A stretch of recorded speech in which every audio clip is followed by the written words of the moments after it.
नमस्कार दोस्तों, शेखर क्लासेज में आप सभी का स्वागत है। जैसा कि हम जो रोज करंट का सेशन लेके चलते हैं, उसी करंट सेशन में हम देखते हैं जो पीछे राजस्थान का जो 12 महीनों का करंट है, जनवरी 2023 से लेकर दिसंबर 2023 तक का वहां तक कंप्लीट करने का प्लान है। तो उसी के अंदर पहला हम जो सेशन लेके आ रहे हैं वो है दिसंबर 2023 का। दिसंबर 2023 में राजस्थान में जितनी भी घटनाएं हुई है वो संबंधित पूरा का पूरा जो करंट सेशन है वो आज के वीडियो में कंप्लीट करने वाले हैं।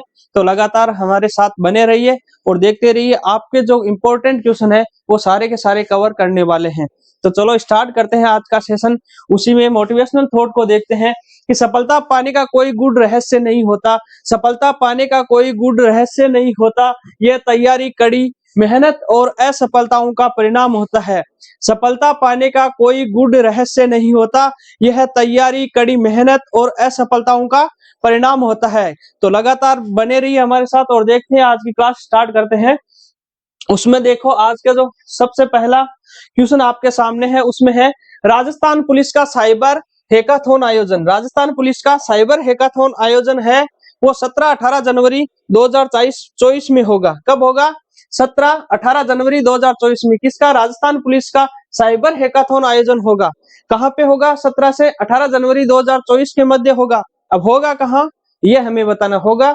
Rajasthan international centre Jaipur. ये राजस्थान इंटरनेशनल सेंटर जयपुर है। ये कहां पे है? जालाना जयपुर के अंदर है ये संस्था, जिसमें होगा राजस्थान पुलिस का साइबर हैकाथॉन आयोजन होगा।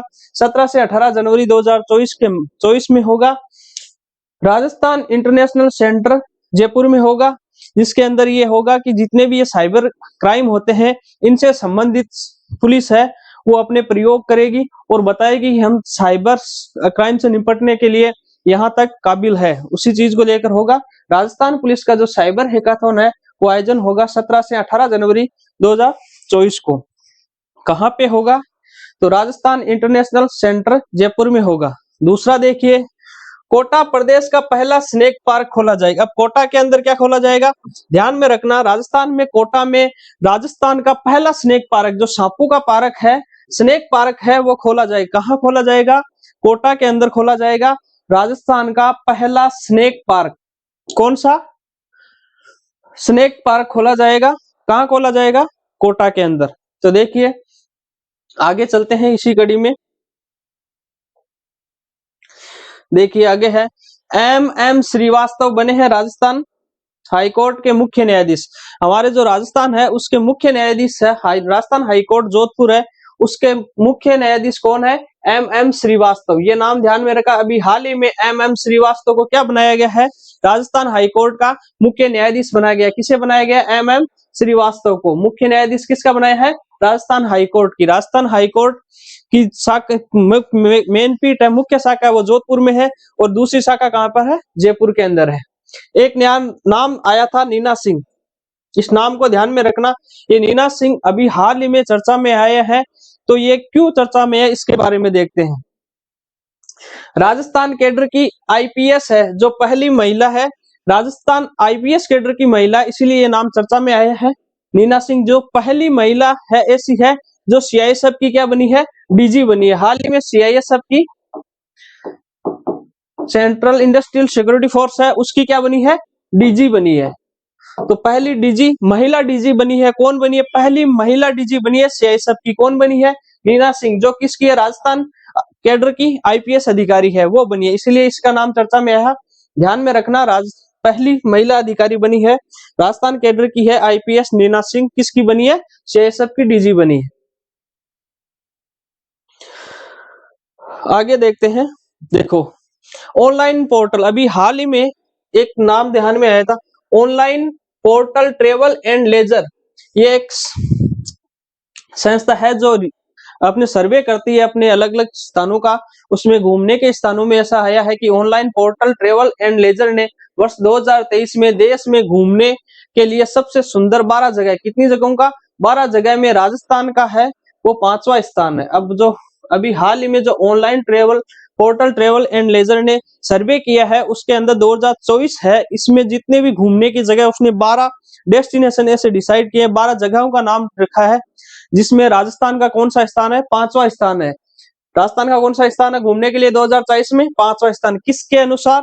Online portal travel and leisure ने वर्ष 2024 में घूमने के लिए जो 12 डेस्टिनेशन सबसे सुंदर जगह बताई है, उनमें राजस्थान का भी कौन सा स्थान है? 5वां स्थान। पहला स्थान है सिक्किम का। इसने अपने सर्वे के अंदर बताया है 12 सुंदर जगहों में पहला स्थान तो सिक्किम का बोला है और 5वां नंबर किसका है? राजस्थान का है। फिर देखिए उत्तरी क्षेत्र के संयुक्त क्षेत्रीय राजस्थान भाषा सम्मेलन हुआ है अभी हाल ही में।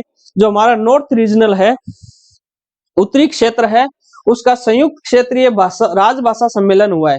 उत्तरी क्षेत्र का संयुक्त क्षेत्रीय राजभाषा सम्मेलन 2023 का आयोजन किया गया। अब ये आयोजन कहाँ किया गया है? तो आईआईटी जोधपुर में। कहाँ किया गया है? आईआईटी जोधपुर के अंदर किया गया है। किसके द्वारा किया जाता है? गृह मंत्रालय भारत सरकार द्वारा। किसके द्वारा? गृह मंत्रालय भारत सरकार द्वारा। और इसके मुख्य अतिथि कौन थे? राज्यपाल हमारे कौन? कलराज मिश्र। तो ध्यान में जगह हाल ही में हमारा नॉर्थ रीजनल है, उत्तरी क्षेत्र है, उसका संयुक्त क्षेत्रीय राजभाषा सम्मेलन 2023 है, उसका आयोजन हुआ है। उसका आयोजन हुआ कहाँ है?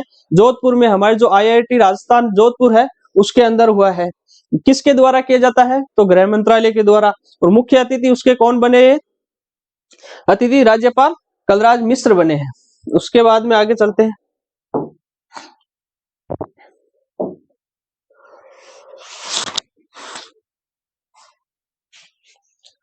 फिर देखो अभी हाल ही के अंदर एक सब्सिडी दी गई है। किसके लिए? Gas subsidy. तो इसकी योजना का नाम क्या लिखा है? रसोई गैस सिलेंडर सब्सिडी योजना। ये नाम ध्यान में रखना, इंपॉर्टेंट नामों में क्वेश्चनों में आएगा कि रसोई गैस सिलेंडर सब्सिडी योजना है। अभी हाल ही में है। तो कब लागू हुई? 1 जनवरी 2024 से लागू हुई। कब से लागू हुई है? 1 जनवरी 2024 से हमारे राजस्थान के अंदर रसोई गैस सिलेंडर सब्सिडी योजना लागू की गई है। सीएम जो हमारे हैं अभी हाल ही में भाजपा की सरकार बनी है, भजनलाल है, उनके द्वारा लागू की गई है 1 जनवरी 2024 से। क्या लागू की गई है? रसोई गैस सिलेंडर सब्सिडी योजना। जो पहले अशोक गहलोत सरकार थी उसमें 500 रुपए में जो सिलेंडर मिलता था उज्ज्वला जितने के भी कनेक्शन है उज्ज्वला के उनको, तो उन लाभार्थियों को अब ये दिया गया है 1 जनवरी 2023 से। कितने में? 450 रुपए में। तो ये ध्यान में रखना, रसोई गैस सिलेंडर सब्सिडी योजना है वो कब लागू हुई? 1 जनवरी 2024 से लागू हुई। उज्ज्वला एवं बीपीएल परिवारों को 450 रुपए में सिलेंडर मिलेगा। इस योजना के तहत क्या होगा? जितने भी उज्ज्वला कनेक्शन है, गैस सिलेंडर कनेक्शन है और जो हमारे बीपीएल लोग हैं उनके पास जो गैस कनेक्शन है उनको सिलेंडर कितने रुपए में मिलेगा? 450 रुपए में सिलेंडर मिलेगा। पहले पूरा लगेगा लेकिन 450 रुपए इनके कट के बाकी जितने भी ऊपर पैसे लगेंगे वो कौन वहन करेगी? राज्य सरकार वहन करेगी और सब्सिडी के तौर पे उनके डायरेक्ट खाते में आएंगे। फिर देखो हाल ही में पूर्वी राजस्थान नहर परियोजना ईआरसीपी, इसका भी ध्यान, यह भी इंपॉर्टेंट में आता है क्योंकि बहुत चर्चा में रहा था और रहेगा भी।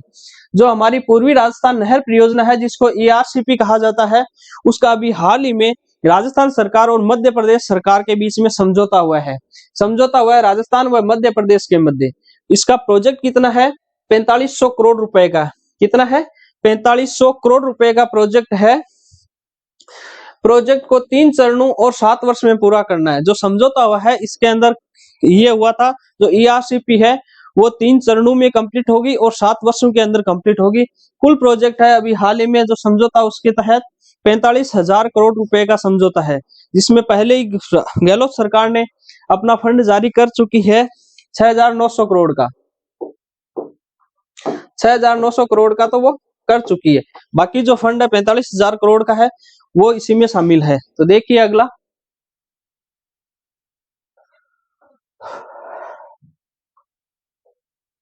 नेक्स्ट क्वेश्चन देखो। नेक्स्ट हमारा है विकसित भारत संकल्प यात्रा। अब ये अभी बहुत चर्चा में है तो इसको ध्यान में रखना, बहुत इंपॉर्टेंट क्वेश्चन है। विकसित भारत संकल्प यात्रा किसके द्वारा निकाली जा रही है? केंद्र सरकार के द्वारा निकाली जा रही है। 15 नवंबर से स्टार्ट है और अभी 26 जनवरी 2024 तक चलेगी। तो जो विकसित भारत संकल्प यात्रा है वो केंद्र सरकार द्वारा जारी की गई है। उसके अंदर जितने भी हमारी ग्राम पंचायतें और जिला स्तर पर इसके कार्यक्रम आयोजन होंगे और जो केंद्र सरकार की योजनाएं हैं उनको कब कहां तक लोगों तक पहुंचाने के लिए इसका आयोजन किया जा रहा है। तो देखिए विकसित भारत संकल्प यात्रा केंद्र सरकार द्वारा है। इसका मुख्य मोटो लाइन है समृद्ध भारत आत्मनिर्भर भारत। समृद्ध भारत आत्मनिर्भर भारत संकल्प से समृद्धि की ओर। इसकी जो टैगलाइन है उसके अंदर कहा गया है कि समृद्ध भारत आत्मनिर्भर भारत संकल्प से समृद्धि की ओर। तो 15 नवंबर 2023 से स्टार्ट और 26 नवंबर 2024 तक चलेगी। 15 नवंबर के दिन बिरसा मुंडा की जयंती मनाई जाती है। बिरसा मुंडा जो आदिवासियों के नेता थे उनकी जयंती पर यह स्टार्ट की गई थी पीएम मोदी द्वारा। किसके द्वारा? पीएम मोदी जी द्वारा ये योजना स्टार्ट की गई थी। कहां से? खूंटी झारखंड से। तो ध्यान में रखना, जो विकसित भारत संकल्प यात्रा है वो हाल ही में केंद्र सरकार द्वारा चालू की गई योजना है, जिसका मुख्य उद्देश्य है केंद्र सरकार की जितनी भी योजनाएं हैं वो लोगों तक पहुंचाना, आम जनता तक पहुंचाना। उसके अंदर तो ग्राम पंचायतें और जिला स्तर पर इसका कार्यक्रम रखे जाएंगे, जो हर ग्राम पंचायत से होकर निकलेगी। तो कब स्टार्ट हुई? 15 नवंबर 2023 के दिन बिरसा मुंडा की जयंती। कहां से? खूंटी झारखंड से इसको पीएम मोदी जी ने रवाना किया था। यह लगभग 260 ग्राम पंचायत, 2.60 लाख ग्राम पंचायतें, 2.60 लाख यानी 2,60,000 ग्राम पंचायतें और 4,000 से अधिक शहरी निकाय से निकाली जाएगी। कहां से? 2.60 लाख ग्राम पंचायतें और 4,000 जितने भी शहरी निकाय है उनसे निकाली जाएगी। इसका लक्ष्य भारत सरकार की योजनाओं को घर घर तक पहुंचाना है। किस तक? घर घर तक पहुंचाना है भारत सरकार की योजनाओं को। अब ये राजस्थान से संबंधित हम पढ़ते हैं तो देखिए, राजस्थान में ये 16 दिसंबर को स्टार्ट हुई थी। जो चुनाव खत्म हुए, चुनाव का नतीजा आए, नई सरकार बनी, उसके बाद 16 दिसंबर के दिन ये जयपुर के महारानी कॉलेज से, कहां से?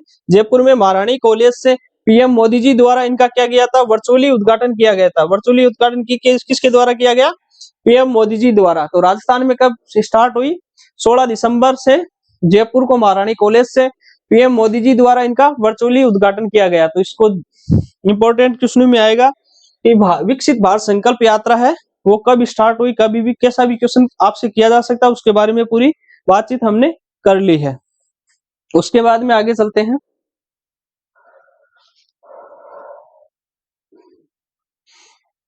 अब देखो, अच्छा क्वेश्चन है, निक्षय पोषण योजना। अभी हाल ही में राजस्थान के अंदर क्या है कि निक्षय पोषण योजना स्टार्ट की गई है। किसके लिए की गई है? तो देखिए, जितने भी टीबी के मरीज हैं उनके लिए योजनाएं की गई है निक्षय पोषण योजना। इसके तहत केंद्र सरकार द्वारा 500 रुपए प्रतिमाह सहायता दी जाती है। कितनी सहायता दी जाती है? 500 रुपए प्रतिमाह सहायता दी जाती है। किसके द्वारा दी जाती है? केंद्र सरकार के द्वारा। तो ये जो निक्षय पोषण योजना स्टार्ट कब की गई? अप्रैल 2018 से। इसका शुरुआत है वो अप्रैल 2018 से की गई है। टीबी मुक्त राजस्थान को 2025 तक का करने का लक्ष्य रखा है। 2025 तक राजस्थान को टीबी मुक्त करने का राजस्थान सरकार का भी लक्ष्य है, केंद्र सरकार का भी लक्ष्य है। और निक्षय पोषण योजना है वो टीबी के लिए बनाई गई है। इसी निक्षय पोषण योजना के तहत टीबी के लिए एक है निक्षय पोर्टल। इसको ध्यान रखना, टीबी के लिए ही निक्षय पोर्टल लॉन्च किया गया है। और निक्षय पोषण योजना किसके लिए? टीबी के लिए। निक्षय जहां शब्द है तो निक्षय पोषण योजना टीबी के लिए, निक्षय पोर्टल लॉन्च टीबी के लिए। हर माह 500 रुपए सहायता दी जाती है जिसको टीबी हो रखी है, टीबी का मरीज है, उसको अपना इलाज करवाने के तहत। अप्रैल 2018 से केंद्र सरकार द्वारा ये स्टार्ट की गई है, चालू की गई है। प्रतिमाह 500 रुपए दिए जाते हैं। और राजस्थान को टीबी मुक्त करने का लक्ष्य कहां तक, कब तक रखा गया? 2025 तक।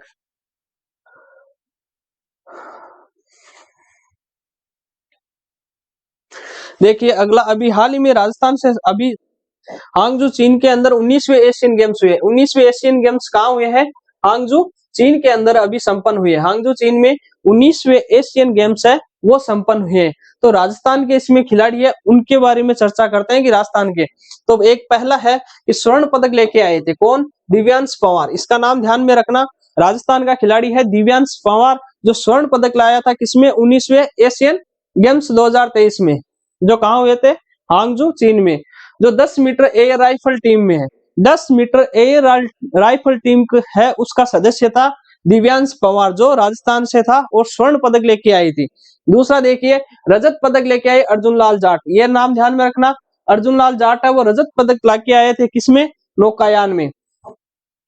जो खिलाड़ी है उनके खेल किस खेल से संबंधित है, ऐसा क्वेश्चन भी पूछा जाता है, तो ये भी ध्यान में रखना। तो अर्जुन लाल जाट है वो नौकायन से संबंधित है और एशियन गेम्स में रजत पदक लाए थे। देखिए रजत पदक और मानिनी कौशिक, इसका नाम ध्यान में रखना। मानिनी कौशिक है वो निशानेबाजी में रजत पदक लेके आई थी, राजस्थान से खिलाड़ी है मानिनी कौशिक जो निशानेबाजी से संबंधित है। फिर देखो एक अनंतजीत सिंह है जो निशानेबाजी से संबंधित है, क्या लाए थे? कांस्य। अनंतजीत सिंह क्या लाए थे? कांस्य लाए थे, निशानेबाजी से ही संबंधित है। फिर देखो कांस्य पदक और लाए किरण बालियान, ये ध्यान में इंपॉर्टेंट क्वेश्चन है, कभी भी पूछा जा सकता है, राजस्थान से संबंधित है। कांस्य पदक लाए थे किरण बालियान, जो किसमें? शॉर्टपुट स्पर्धा के अंदर, शॉर्टपुट स्पर्धा के अंदर जो एथलेटिक में आती है, कांस्य पदक ले किरण बालियान शॉर्टपुट स्पर्धा के अंदर। तो देखिए 19वें गेम्स हुए थे हांगजू चीन में हुए थे, उनमें हमारे खिलाड़ी थे, उनके बारे में चर्चा हमने की। तो ये नाम ध्यान में रखना, दिव्यांश पवार, अर्जुनलाल जाट, मानिनी कौशिक और अनंतजीत सिंह और किरण बालियान।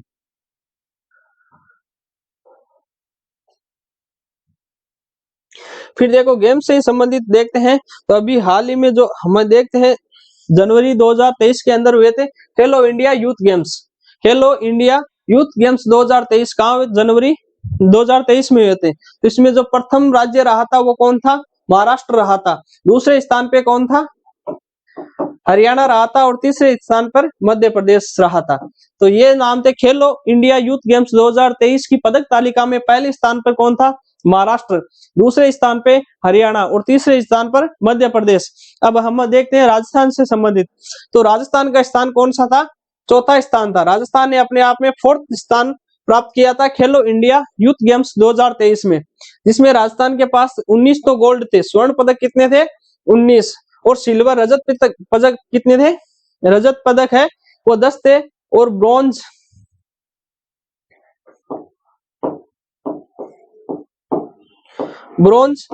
कांस्य कितने थे? 19। तो कुल पदक कितने थे? 48 पदक थे। तो ये थोड़ी सी चर्चा थी, इसको ध्यान में रखना बहुत जरूरी था। उसी के तहत खेलो इंडिया यूथ गेम्स में राजस्थान ने चौथा स्थान प्राप्त, पदक तालिका में चौथा स्थान था। जो कुल टोटल पदक थे वो 48 थे, 48 पदक थे, उसमें गोल्ड 19, सिल्वर 10 और ब्रॉन्ज 19 थे। तो ये जरूर ध्यान में रखना, कुल पदक आपसे कभी भी पूछे जा सकते हैं। राजस्थान के कौन सी पदक तालिका में कौन से स्थान पे था यूथ गेम्स में? चौथे स्थान पे।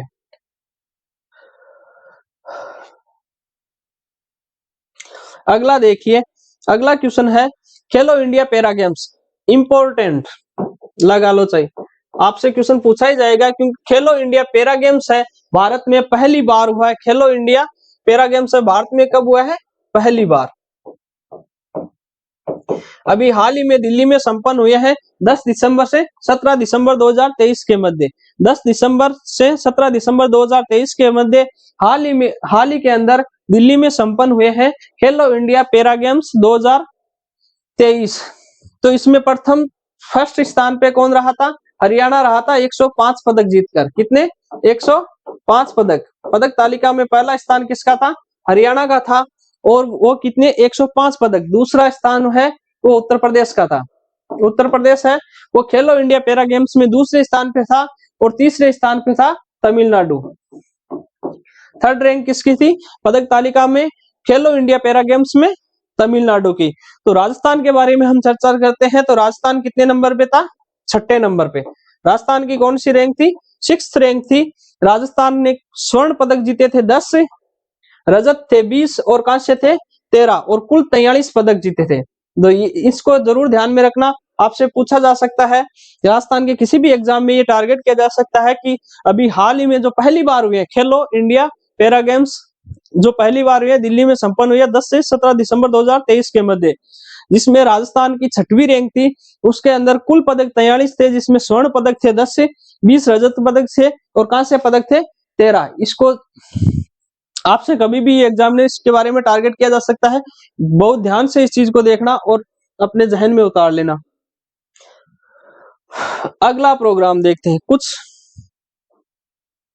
देखिए स्कूल आफ्टर स्कूल कार्यक्रम, अभी हाल ही में क्या है, राजस्थान बोर्ड ने, शिक्षा विभाग ने क्या किया है, स्कूल आफ्टर स्कूल कार्यक्रम स्टार्ट किया था 5 सितंबर अशोक गहलोत जी के द्वारा। अशोक गहलोत जी सरकार थी, उसके द्वारा क्या किया गया, 5 सितंबर के दिन जब शिक्षक दिवस था उस दिन घोषणा की गई स्कूल आफ्टर स्कूल कार्यक्रम, जिसके तहत 10वीं और 12वीं की जो जितने भी बोर्ड स्टूडेंट है उनको स्कूल के अलावा शाम को ऑनलाइन क्लास दी जाएगी, ऑनलाइन प्लेटफॉर्म पे क्लास दी जाएगी। उसी को लिखा है स्कूल आफ्टर स्कूल कार्यक्रम। किसके द्वारा? आयोजन राजस्थान शिक्षा विभाग द्वारा किया जा रहा है। किसके लिए? बोर्ड विद्यार्थियों के लिए है। और इसकी जितनी भी सामग्री है वो कहां से मिलेगी? ज्ञान ऐप के द्वारा। ज्ञान ऐप पर इसकी पूरी सामग्री मिलेगी।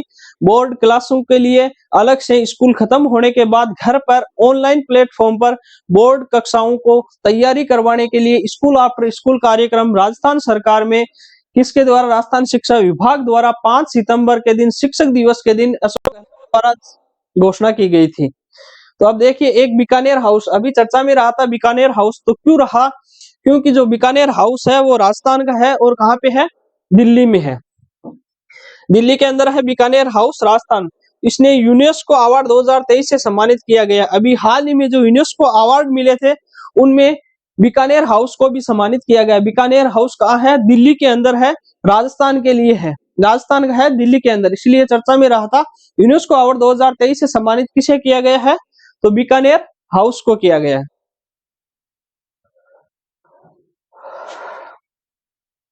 आगे देखते हैं, राजस्थान को अभी हाल ही में, राजस्थान को एनसीआरबी का मतलब है national crime report bureau. National crime report bureau ने आपराधिक न्याय व्यवस्था से जुड़े सभी अंगों को आपस में जोड़ने और ई अभियोजन के कार्य में अग्रणी होने के लिए क्या दिया है? सम्मानित किया है। किसने किया है? एनसीआरबी ने अभी राजस्थान को सम्मानित किया है। राजस्थान को सम्मानित किया है किसने? NCRB, national crime report bureau ने। किस लिए किया है? कि आपराधिक न्याय व्यवस्था से जुड़े सभी अंगों को आपस में जोड़ने और ई अभियोजन के कार्य में अग्रणी होने के लिए सम्मानित किया है। तो राजस्थान अभी हाल ही में सम्मानित हुआ किसके द्वारा? एनसीआरबी के द्वारा। फिर देखो, एक नाम चर्चा में आया था, doctor Komal Kothari lifetime achievement award मिले थे। अभी doctor Komal Kothari lifetime achievement award 2023 दिए गए थे। वो किनको दिए गए थे? तो संयुक्त रूप से दिए गए थे। एक तो डॉक्टर राजेश कुमार व्यास को और एक जयेंद्र सिंह जडेजा को। इन दोनों को अभी हाल ही में संयुक्त रूप से क्या मिला है? Doctor Komal Kothari lifetime achievement award 2023 संयुक्त रूप से किन्हें मिला है? एक तो थे डॉक्टर राजेश कुमार व्यास और दूसरा है जयेंद्र सिंह जडेजा। ये नाम ध्यान में रखना, संयुक्त रूप से इन दोनों को क्या मिला है? Komal Kothari lifetime achievement award मिला है। फिर देखिए, अभी हाल ही में केंद्रीय साहित्य अकादमी अवार्ड 2023 दिए गए हैं। केंद्रीय साहित्य अकादमी अवार्ड 2023 अभी हाल ही में दिए गए हैं, जिसमें राजस्थानी भाषा का पलकती प्रीत के लिए डॉक्टर गजेश सिंह राजपुरोहित, ये नाम ध्यान में रखना, डॉक्टर गजेश सिंह राजपुरोहित को पलकती प्रीत, उनका उपन्यास क्या था? पलकती प्रीत के लिए डॉक्टर गजेश सिंह राजपुरोहित को, जो कहाँ के रहने वाले हैं? जोधपुर को। किसकी? राजस्थानी भाषा का। तो अभी हाल ही के अंदर जो केंद्रीय साहित्य अकादमी अवार्ड दिए गए थे उसमें राजस्थानी भाषा का डॉक्टर गजेश सिंह राजपुरोहित को दिया गया, जो जोधपुर के रहने वाले हैं। और उनके जो उपन्यास था उसका नाम है पलकती प्रीत के लिए। पलकती प्रीत के लिए राजस्थानी भाषा का केंद्रीय साहित्य अकादमी अवार्ड है वो डॉक्टर गजेश सिंह राजपुरोहित को मिला है, जो जोधपुर के रहने वाले हैं। देखिए अगला, दिव्य कीर्ति सिंह। अभी हाल ही में ये नाम है, चर्चा में आया था, दिव्य कीर्ति सिंह। इंपॉर्टेंट क्वेश्चन है, टारगेट किया जा सकता है। जो कहाँ की रहने वाली है? जयपुर की है। जो एक घुड़सवारी प्रतियोगिता की हिस्सा लेने वाली खिलाड़ी है दिव्य कीर्ति सिंह, जो हाल ही में जो 19वें एशियन गेम्स हुए थे, कहाँ पे? हांगजो, चीन के अंदर, उसके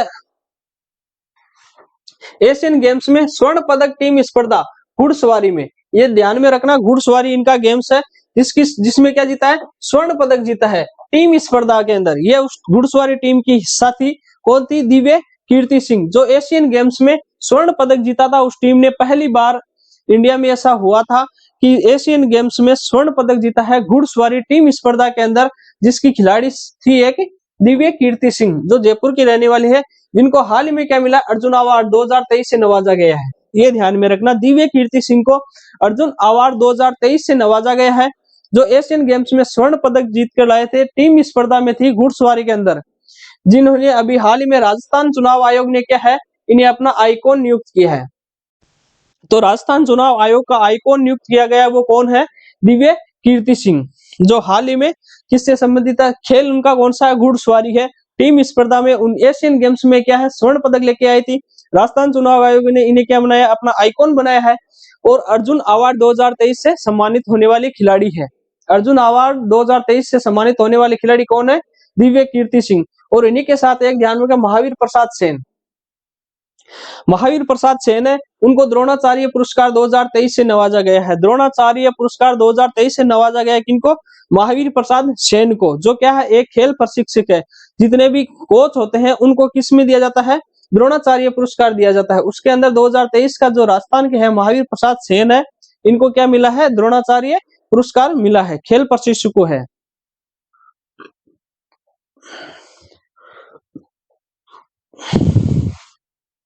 फिर देखो, हाल ही में अभी राजस्थान के अंदर 16वीं विधानसभा के चुनाव संपन्न हुए हैं, जो 25 दिसंबर को दिन हुए थे और 3 दिसंबर के दिन इनके रिजल्ट आए थे। उसके बारे में थोड़ी सी चर्चा करते हैं, क्या पता कौन सा क्वेश्चन कब पूछ लिया जाए। तो देखिए, 16वीं विधानसभा 2023 अभी हाल ही में चुनाव संपन्न हुए हैं। 25 नवंबर के दिन ये चुनाव हुए थे और रिजल्ट आया था 3 दिसंबर के दिन। इसमें कुल सीट 200 थी, चुनाव हुए थे 199 पे। कुल विधानसभा की सीटें राजस्थान में 200 है, लेकिन चुनाव 199 पे हुए थे, क्योंकि जो गुरमीत सिंह है कर्णपुर का, उस वर्ष का देहांत हो गया। तो जहां जिस प्रत्याशी खड़ा हुआ है उसका यदि मृत्यु हो जाती है, देहांत हो जाता है, तो वहां के चुनाव एक बार टाल दिए जाते हैं, दोबारा किए जाते हैं, क्योंकि जो प्रत्याशी लड़ने वाला था वही नहीं रहा था, फिर चुनाव कैसे होंगे? तो फिर दूसरा प्रत्याशी बनाया जाता है वहां पे।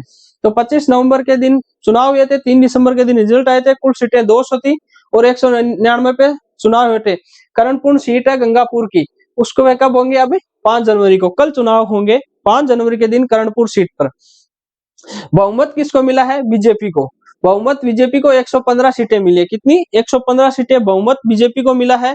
मुख्यमंत्री कौन है? श्री भजनलाल शर्मा। श्री भजनलाल शर्मा को क्या बनाया गया है? राजस्थान का सीएम बनाया गया है। 2 उप मुख्यमंत्री भी साथ में बनाए गए हैं, वो कौन है? दिया कुमारी और डॉक्टर प्रेमचंद बेरुआ। उप मुख्यमंत्री यदि राजस्थान के पूछे जाए तो 2 है, कौन है? दिया कुमारी व डॉक्टर प्रेमचंद बेरुआ। उसके बाद में देखते हैं 16वीं विधानसभा का प्रथम सत्र है, वो 20 व 21 दिसंबर 2023 के दिन चला था। 16वीं विधानसभा का पहला सत्र की आपसे डेट पूछी जाए तो बताना है 20 दिसंबर व 21 दिसंबर के दिन 16वीं विधानसभा का पहला सत्र चला था, जिसमें प्रोटेम स्पीकर कौन बनाए गए? कालीचरण सराफ। तो 16वीं विधानसभा का प्रोटेम स्पीकर किन्हें बनाया गया है? कालीचरण सराफ को। अध्यक्ष कौन बनाए हैं? वासुदेव देवनानी। जो 16वीं विधानसभा है उसके अध्यक्ष निर्विरोध कौन चुने गए हैं? वासुदेव देवनानी। जीत का सबसे ज्यादा अंतर, यदि आपसे पूछा जाए कि जीत का सबसे ज्यादा अंतर किसका है, तो किसका है? दिया कुमारी का। कितना है? 71,365 वोटों से जीती थी। दिया कुमारी है, वो पहले राष्ट्रपति सांसद थी, वो अभी हाल ही में एमएलए के चुनाव लड़े थे, उसमें दिया कुमारी को 71,365 वोटों से मतों से भी अधिक जीत दर्ज की है। तो सबसे ज्यादा जीत का अंतर है 71,365 मतों का था और दिया कुमारी ने जीती है। फिर जीत का सबसे कम अंतर यदि आपसे पूछा जाए तो हंसराज पटेल है। कौन है? हंसराज पटेल, जो कितने 326 वोटों से जीत दर्ज की। सबसे कम वोटों से जीत दर्ज करने वाले कौन है? हंसराज पटेल। फिर देखो, सबसे बुजुर्ग विधायक आपसे पूछा जाए तो कौन है? हरिमोहन शर्मा और दीपचंद खेरिया। हरिमोहन शर्मा और दीपचंद खेरिया है। पहला नाम हरिमोहन शर्मा का है, दूसरा दीपचंद खेरिया का, दोनों ही 83 वर्ष के हैं। यदि सबसे युवा विधायक पूछा जाए तो कौन है? रविंद्र सिंह भाटी, जो 26 वर्ष के ही है। रविंद्र सिंह भाटी जो अभी हाल ही में शिव से विधानसभा क्षेत्र से एमएलए चुनकर गए हैं विधानसभा के अंदर। फिर कुल जो महिलाएं हैं वो कितनी जीती है? 20 महिलाएं आई है जीतकर। किसमें? 16वीं विधानसभा के अंदर महिलाओं की संख्या आपसे पूछी जाए तो वो कितनी है? 20 महिलाएं हैं। तो ये हमारा थोड़ा सा जो 16वीं विधानसभा थी उसके बारे में चर्चा की गई कि 16वीं विधानसभा 2023 का चुनाव 25 नवंबर के दिन हुए थे, रिजल्ट 3 दिसंबर को आया था। बीजेपी को क्या मिला है? बहुमत सरकार बीजेपी बना रही है, जिसमें मुख्यमंत्री श्री भजनलाल शर्मा है और 2 उप मुख्यमंत्री दिया कुमारी और डॉक्टर प्रेमचंद बेरुआ है। 16वीं विधानसभा का पहला सत्र है 20-21 दिसंबर को चला था 2023। प्रोटेम स्पीकर है वो कालीचरण सराफ को बनाया गया है। अध्यक्ष वासुदेव देवनानी है। जीत का सबसे ज्यादा अंतर दिया कुमारी है, जिसने 71,365 वोटों से जीत दर्ज की है, और सबसे कम है वो हंसराज पटेल ने 326 वोटों से की है। बुजुर्ग विधायक पूछे जाए तो हरिमोहन शर्मा और दीपचंद खेरिया है। युवा विधायक आपसे पूछा जाए तो रविंद्र सिंह भाटिया जो 26 वर्ष के। जीत में कुल महिलाएं हैं वो 20 महिलाएं हैं। विधानसभा में कितनी है? 20 महिलाएं जीतकर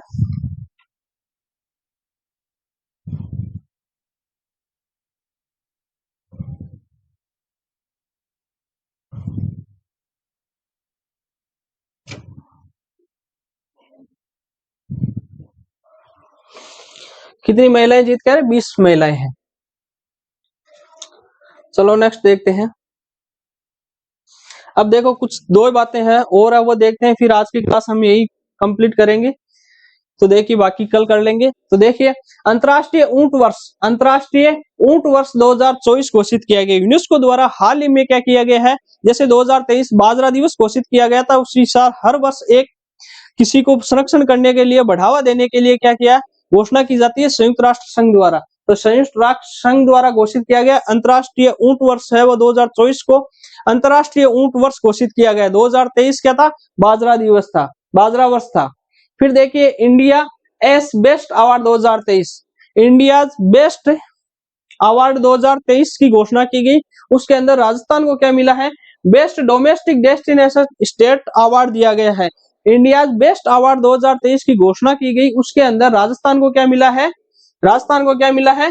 best domestic destination state award का दर्जा किसको मिला? प्रथम पुरस्कार किसको दिया गया? राजस्थान को। किसमें? Best domestic destination state award में। फिर देखिए अशोका अवार्ड 2023 जो हाल ही में कहा हुए थे, नई दिल्ली में संपन्न हुए अशोका अवार्ड 2023, जिसमें अविनाश त्रिपाठी, ये नाम ध्यान में रखना, अविनाश त्रिपाठी है जो राजस्थान के गीतकार और फिल्मकार है, उन्हें किससे नवाजा गया है? अशोका अवार्ड 2023 से। अशोका अवार्ड 2023 से। अशोका अवार्ड 2023 से किन्हें नवाजा गया है? अविनाश त्रिपाठी है जो राजस्थान के गीतकार व फिल्मकार है, उनको क्या मिला है? अशोका अवार्ड 2023 मिला है। और India best destination state award Rajasthan को दिया गया है। तो देखिए आज की जो क्लास थी हम उसको यहीं पे रोकते हैं, बाकी कल कर लेंगे। आज की क्लास आगे देखते हैं। बाकी जितने भी क्वेश्चन यदि बचे हैं, कुछ रुके हैं, तो हम नवंबर महीने में उसको ऐड करके जितने भी है वो ले आएंगे। तो लगातार हमसे बने रहिए हमारे साथ और देखते रहिए हमारी क्लास। हमारे चैनल को सब्सक्राइब कीजिए, लाइक कीजिए, शेयर कीजिए और ज्यादा से ज्यादा लोगों को इसका फायदा मिले। जितना भी राजस्थान का करंट है, जून से लेकर 5-4 दिनों के अंदर अंदर जो कॉलेज लेक्चरर का एग्जाम होने वाला है 7 जनवरी को, उससे पहले जून से लेकर दिसंबर का पूरा राजस्थान का करंट आपके सामने प्रस्तुत किया जाएगा। तो देखिए लगातार हमारे साथ बने। धन्यवाद।